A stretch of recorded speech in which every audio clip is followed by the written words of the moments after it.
أعوذ بالله من الشيطان الرجيم. بسم الله الرحمن الرحيم. الحمد لله الذي أنزل على عبده الكتاب ولم يجعل له عوجا قيما لينذر بأسا شديدا من لدنه ويبشر المؤمنين الذين يعملون الصالحات أن لهم أجرا حسنا ماكثين فيه أبدا وينذر الذين قالوا اتخذ الله ولدا ما لهم به من علم ولا لآبائهم كبرت كلمة تخرج من أفواههم إن يقولون إلا كذبا فلعلك باخع نفسك على آثارهم إن لم يؤمنوا بهذا الحديث أسفا إنا جعلنا ما على الأرض زينة لها لنبلوهم أيهم أحسن عملا وإنا لجاعلون ما عليها سعيدا جرزا أم حسبت أن أصحاب الكهف والرقيم كانوا من آياتنا عجبا إذ أوى الفتية إلى الكهف فقالوا ربنا آتنا من لدنك رحمة وهيئ لنا من أمرنا رشدا فضربنا على آذانهم في الكهف سنين عددا ثم بعثناهم لنعلم أي الحزبين أحصى لما لبثوا أمدا نحن نقص عليك نبأهم بالحق إنهم فتية آمنوا بربهم وزدناهم هدى وربطنا على قلوبهم إذ قاموا فقالوا ربنا رب السماوات والأرض لن ندعو من دونه إلها لقد قلنا إذا شططا هؤلاء قوم اتخذوا من دونه آلهة لولا يأتون عليهم بسلطان بين فمن أظلم ممن افترى على الله كذبا وإذ اعتزلتموهم وما يعبدون إلا الله فأووا إلى الكهف ينشر لكم ربكم من رحمته ويهيئ لكم من أمركم مرفقا وترى الشمس إذا طلعت تزاور عن كهفهم ذات اليمين وإذا غربت تقرضهم ذات الشمال وهم في فجوة منه ذلك من آيات الله من يهد الله فهو المهتد ومن يضلل فلن تجد له وليا مرشدا وتحسبهم أيقاظا وهم ركود ونقلبهم ذات اليمين وذات الشمال وكلبهم باسط ذراعيه بالوصيد لو اطلعت عليهم لوليت منهم فرارا ولملئت منهم رعبا وكذلك بعثناهم ليتساءلوا بينهم قال قائل منهم كم لبثتم قالوا لبثنا يوما أو بعض يوم قالوا ربكم أعلم بما لبثتم فبعثوا أحدكم بورقكم هذه إلى المدينة فلينظر أيها أزكى طعاما فليأتكم برزق منه وليتلطف ولا يشعرن بكم أحدا إنهم إن يظهروا عليكم يرجموكم أو يعيدوكم في ملتهم ولن تفلحوا إذا أبدا وكذلك أعثرنا عليهم ليعلموا أن وعد الله حق وأن الساعة لا ريب فيها إذ يتنازعون بينهم أمرهم فقالوا بنوا عليهم بنيانا ربهم أعلم بهم قال الذين غلبوا على أمرهم لنتخذن عليهم مسجدا سيقولون ثلاثة رابعهم كلبهم ويقولون خمسة سادسهم كلبهم رجما بالغيب ويقولون سبعة وثامنهم كلبهم قل ربي أعلم بعدتهم ما يعلمهم إلا قليل فلا تمار فيهم إلا مراء ظاهرا ولا تستفت فيهم منهم أحدا ولا تقولن لشيء إني فاعل ذلك غدا إلا أن يشاء الله واذكر ربك إذا نسيت وقل عسى أن يهديني ربي لأقرب من هذا رشدا ولبثوا في كهفهم 300 سنين وازدادوا 9 قل الله أعلم بما لبثوا له غيب السماوات والأرض أبصر به وأسمع ما لهم من دونه من ولي ولا يشرك في حكمه أحدا واتل ما أوحي إليك من كتاب ربك لا مبدل لكلماته ولن تجد من دونه ملتحدا واصبر نفسك مع الذين يدعون ربهم بالغداة والعشي يريدون وجهه ولا تعد عيناك عنهم تريد زينة الحياة الدنيا ولا تطع من أغفلنا قلبه عن ذكرنا واتبع هواه وكان أمره فرطا وقل الحق من ربكم فمن شاء فليؤمن ومن شاء فليكفر إنا أعتدنا للظالمين نارا نحاط بهم سرادقها وإن يستغيثوا يغاثوا بماء كالمهل يشفي الوجوه بئس الشراب وساءت مرتفقا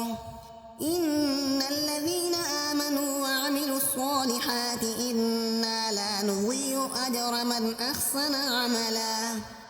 أولئك لهم جنات عدن تجري من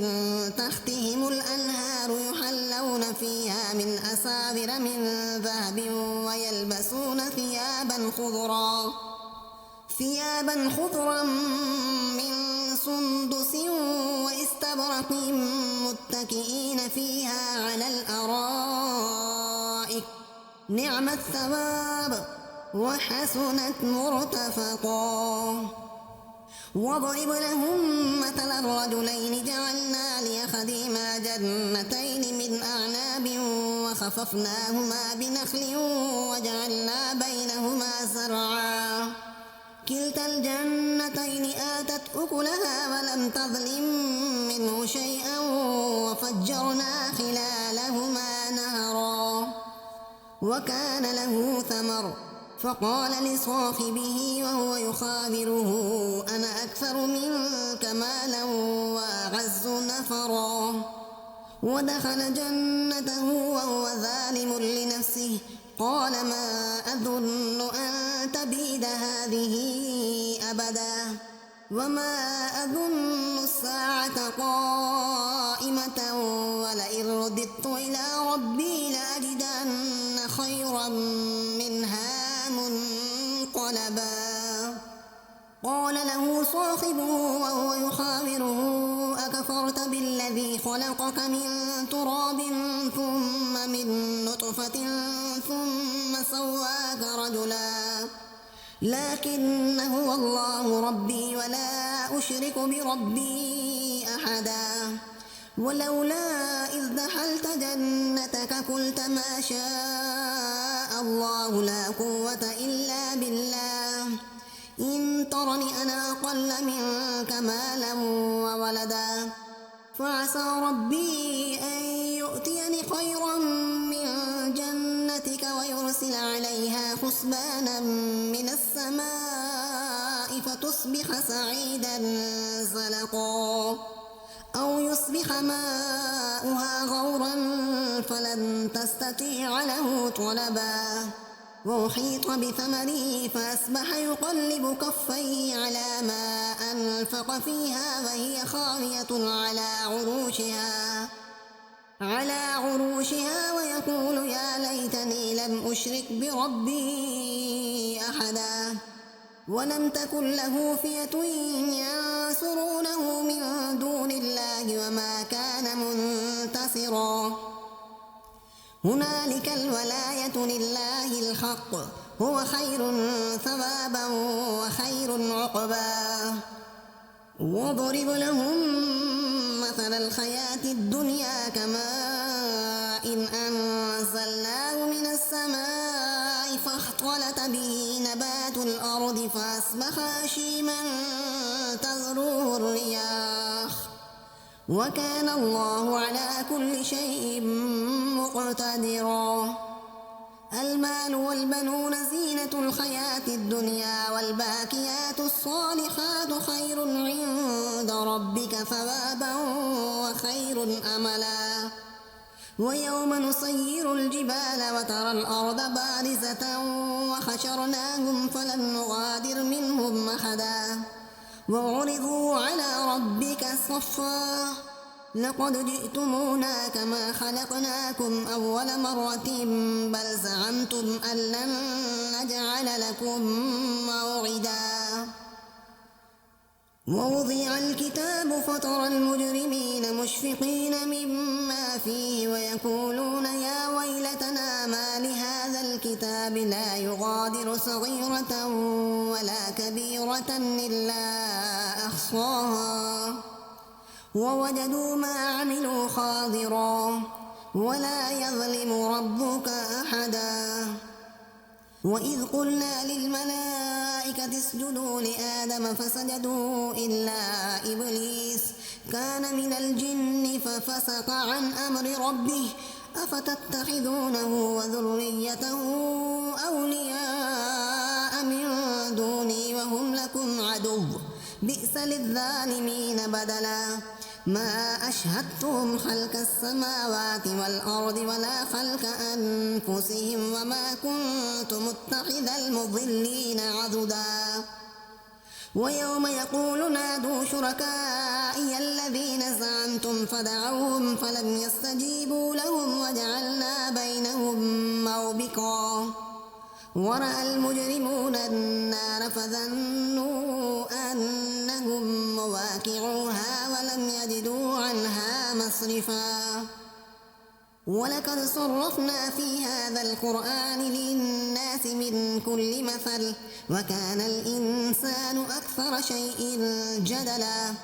وما منع الناس أن يؤمنوا إذ جاءهم الهدى ويستغفروا ربهم إلا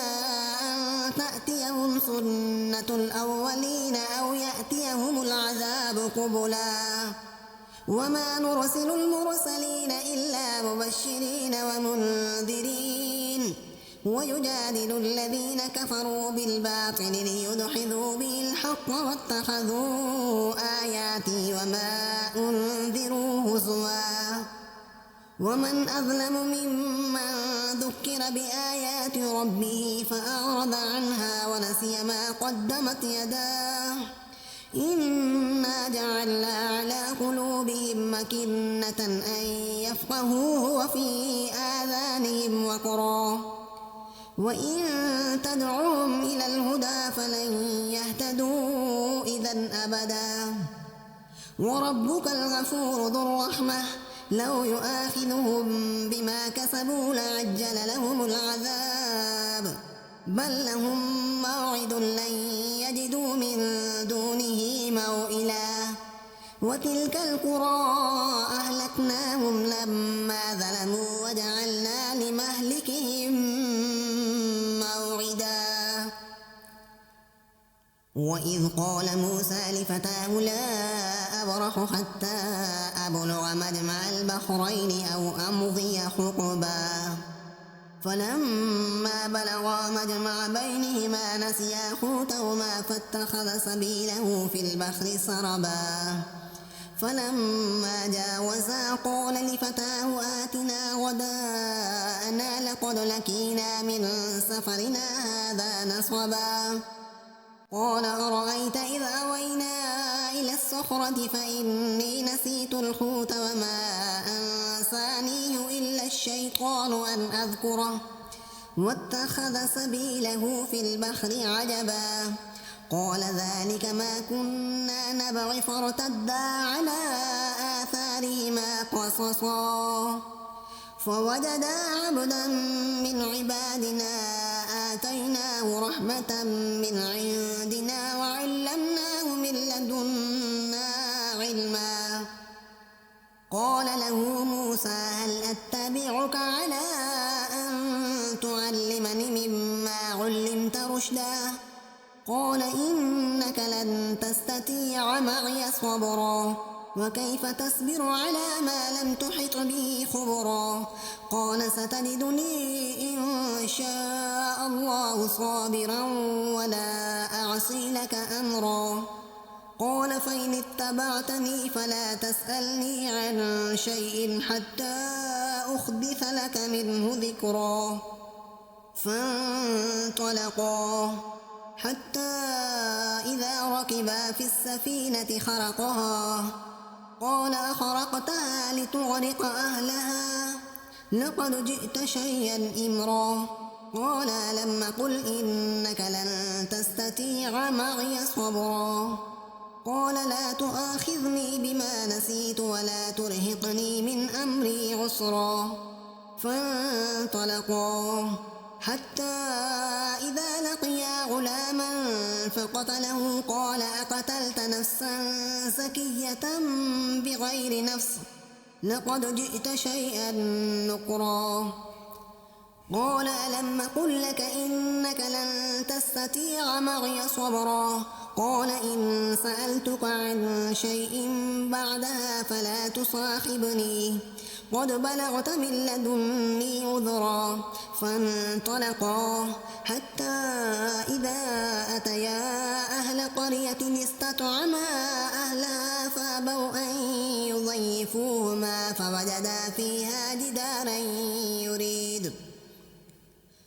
فوجدا فيها جدارا يريد أن ينقض فأقامه قال لو شئت لاتخذت عليه أجرا قال هذا فراق بيني وبينك سأنبئك بتأويل ما لم تستطع عليه صبرا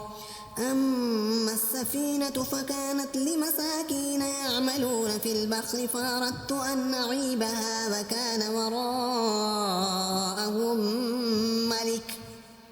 وكان وراءهم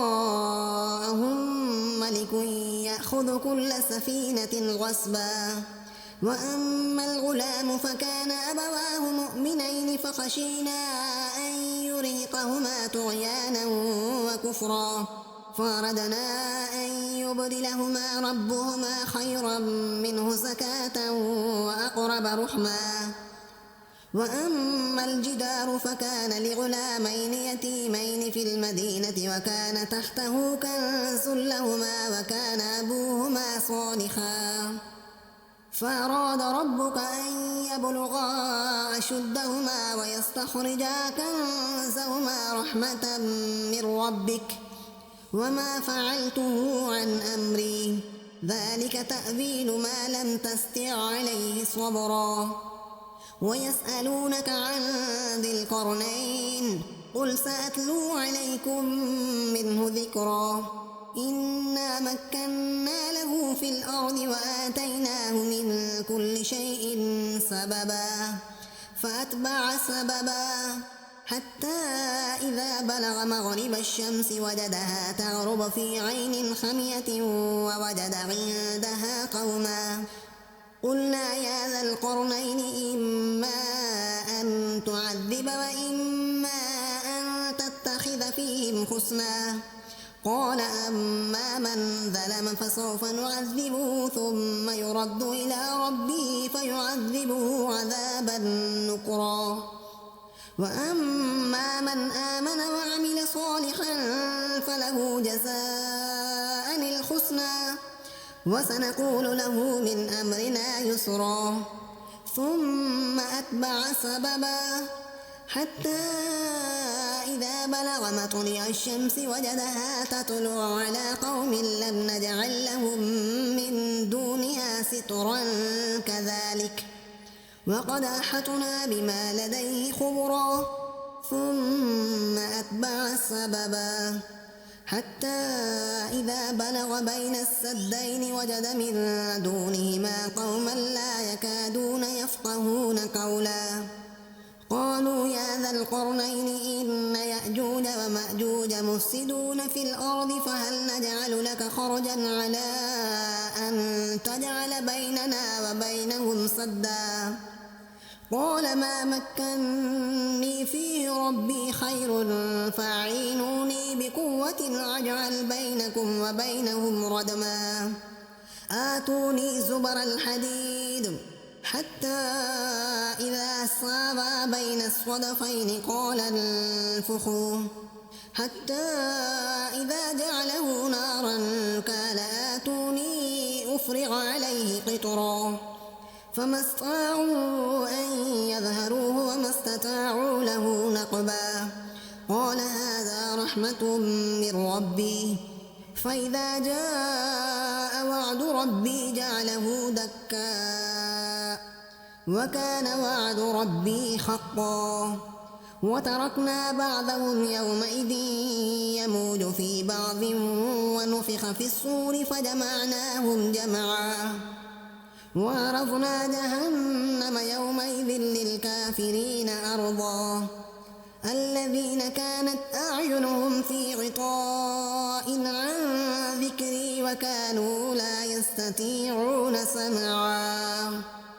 أفحسب الذين كفروا أن يتخذوا عبادي من دوني أولياء